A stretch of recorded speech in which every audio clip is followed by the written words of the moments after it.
श्री राम जय राम श्री राम जय जय राम श्री राम जय जय राम। नारायण समारंभां शंकराचार्य मध्यमाम् अस्मदाचार्य पर्यन्तां वन्दे गुरु परंपरां। श्री गुरुचरण सरोज रज निज मन मुकुर सुधार वरनौ रघुबर विमल जसु जो दायक फलुचार। उद्दीन तनु जानिके सुमिरो पवन कुमार बल बुद्धि विद्या देहु में हरहु कलेश विकार।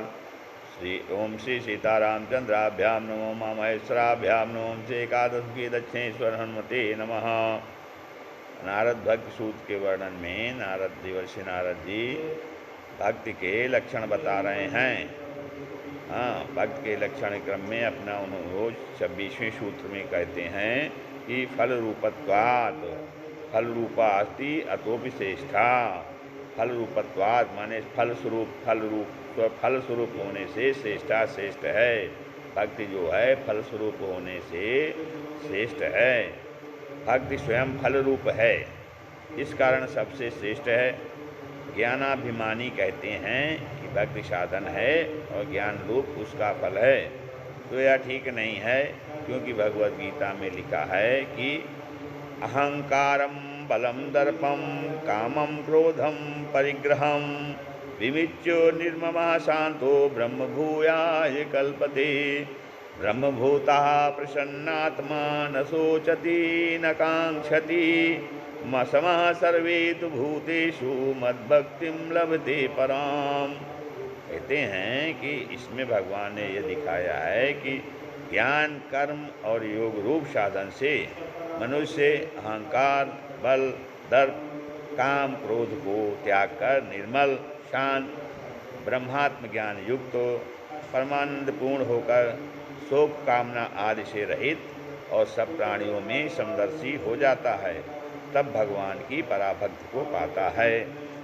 सब साधनों का एक यही फल है कि भगवान की बिना कृपादृष्ट हुए भक्ति सिद्ध नहीं होती।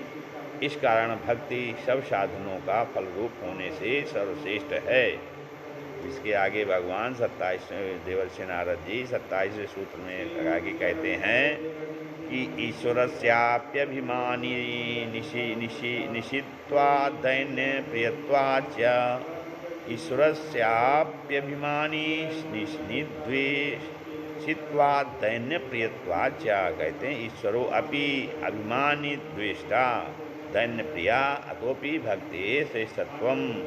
कहते हैं ईश्वरस्य अपि ईश्वर के भी अभिमानी द्वेषित्वात् अभिमानी का द्वेषी होने से और दैन्य प्रियत्वाद दीनता का प्रिय होने से।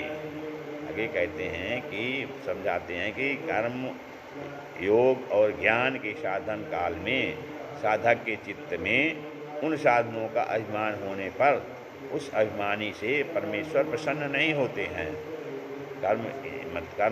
कर्म योग और ज्ञान के जब साधन काल चलता है तो उस समय साधक के चित्त में उन साधनों का अभिमान हो जाता है, तो उस अभिमानी से परमेश्वर प्रसन्न नहीं होते हैं।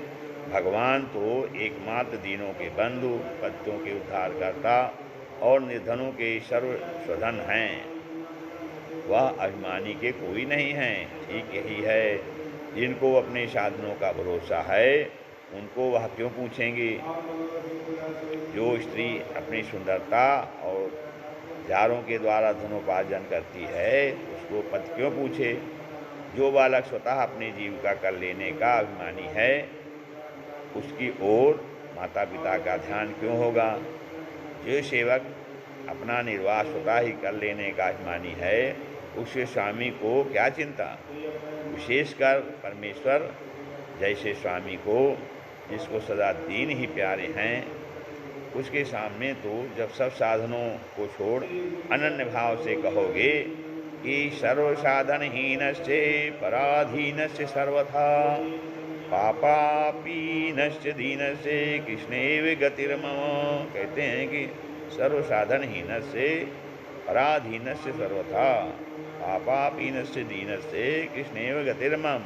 कहते हैं कि अर्थात हे अर्जुन, मैं सर्व साधनों से हीन सर्वथा पराधीन हूँ। सर्व साधनहीन से पराधीन सर्वथा, मैं सर्व साधनों से हीन सर्वथा पराधीन हूँ। पापों से पिसा हुआ और परम दीन हूँ। पापा पीनस से पापों से पिसा हुआ और दीनस से माने परम दीन हूँ। हे नाथ, अब तो मेरी गति आप ही हैं। कृष्ण एवं गतिर्मम, अब तो मेरी आप ही गति हैं। तभी वह तुम्हारी ओर ध्यान देंगे, क्योंकि उनकी विरध है कि उनका कथन है कि तेषाम अहम समुद्धता मृत्यु संसार सागरात, अर्थात अपने शरणागतों को मैं भवसागर से उबारता हूँ। इस प्रकार जो दीन भाव रखते हैं वही भगवान के प्रीति पात्र हैं। मैं करता हूँ, मैं भोगता हूँ, मैं मुक्त हूँ, मैं सिद्ध हूँ, ऐसा समझना ही अहंकार का परिचय देता है। उनको फिर परमेश्वर को भी मानने की आवश्यकता नहीं दिखती और वह परमेश्वर को मान भी नहीं सकती। इस कारण वह अवश्य ही उनके द्वेषी हैं।